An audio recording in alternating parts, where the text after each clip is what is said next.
Hi everyone, my name is Mikal Dawn and my cat Leo is joining us on occasion, maybe. Anyway, I am very honored to be here on Tony's Wednesday Excerpts, and today is Wednesday, November 3rd, and release day for a Bolly Christmas, and it is part of the Something Borrowed collection that originally released last year in this book here. And today or this week actually, we are all releasing our individual novellas in this collection right here. And today happens to be my release day for a Bolly Christmas. So you can grab it on Amazon as an ebook or a paperback. They make great stocking stuffers. If you have somebody in your life who loved one of the stories or maybe all of the stories and would like to have them individually, but this paperback is still available, so be sure to grab it. But today I thought I would just read you maybe a little bit of the first chapter. So this is from chapter 1 of A Bolly Christmas. Early October. Her watch buzzed her wrist with an incoming call. Sliding her finger across the watch face, Shauna Kapoor answered just as the Powell Hyde route cable car clanged its bell, rumbling up Jones Street as if it were racing her. Fat chance she'd win. She didn't have cables and a motor to push her body up the hill. Shauna Kapoor with J. Dawson Designs. How may I help you? Hopefully the caller could make out her words over her huffing and puffing. She really needed to work out more. I'm sorry, I didn't hear your name, and I don't want to pronounce it incorrectly. The accent surprised her. Oh, sorry, it's pronounced just like Shauna. Oh, what a belle name. Ah, French, but not quite French. Her curiosity was killing her almost as much as the tourists hanging out the back of the cable car trying to catch one last glimpse of the bay and Yerba Buena Island before turning the corner. Thank you, she smiled. She'd once heard if you smile when you talk, it comes through the phone lines and puts the listeners at ease. How may I help you? Yes, I'm Noemi from Hotel de Glace. Oh no, she was having a heart attack. She was sure of it. Anna dropped her bag to the ground and pressed her hand over her heart. Oh good, it was still beating. She drew a deep breath. I'm calling about your inquiry from a year ago.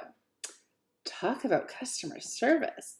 When she'd submitted her request online, they'd responded almost immediately, letting her know they were booked over 2 years in advance. At that point, she hadn't been dating anyone, but she just knew she was close. Too bad she hadn't been as close as she thought. But now with Meg, we've had a cancellation, and we're wondering if you would like this date. Wow! She stretched out her left hand and eyed the empty spot where the ring would go.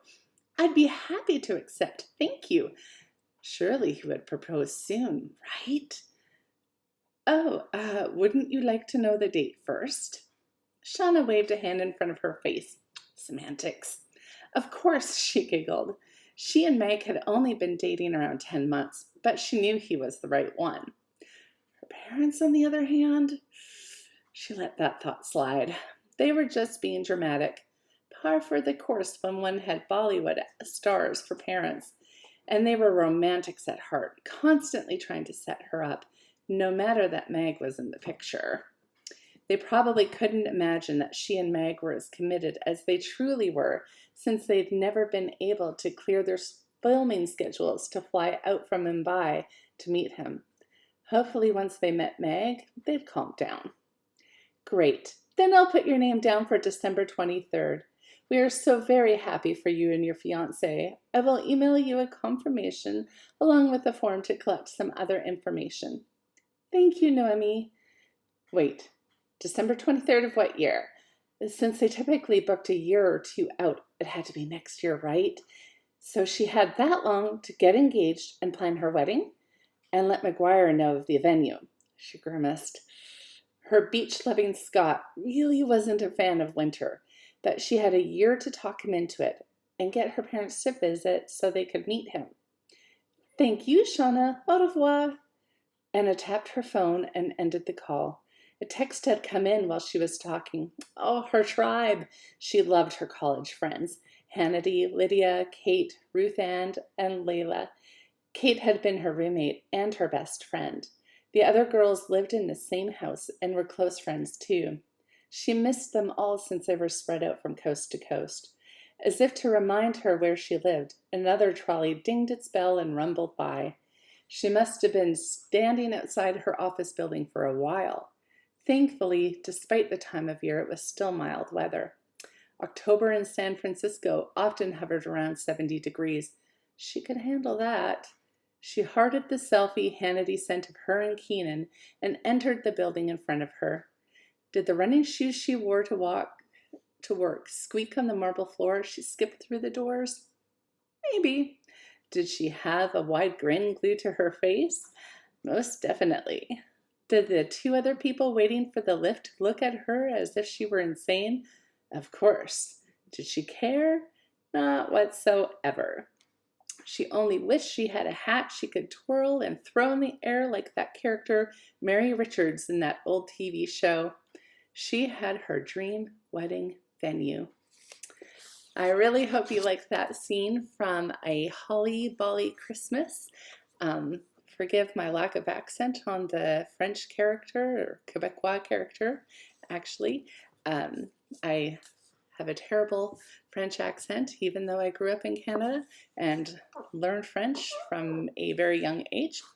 But, and I don't want to do a disservice or insult anybody. So anyway, I hope you enjoyed that. Again, you can buy all the novellas in one paperback, or you can buy A Holly Bolly Christmas individually through Amazon, releasing today. And I hope you enjoyed it. See you next time.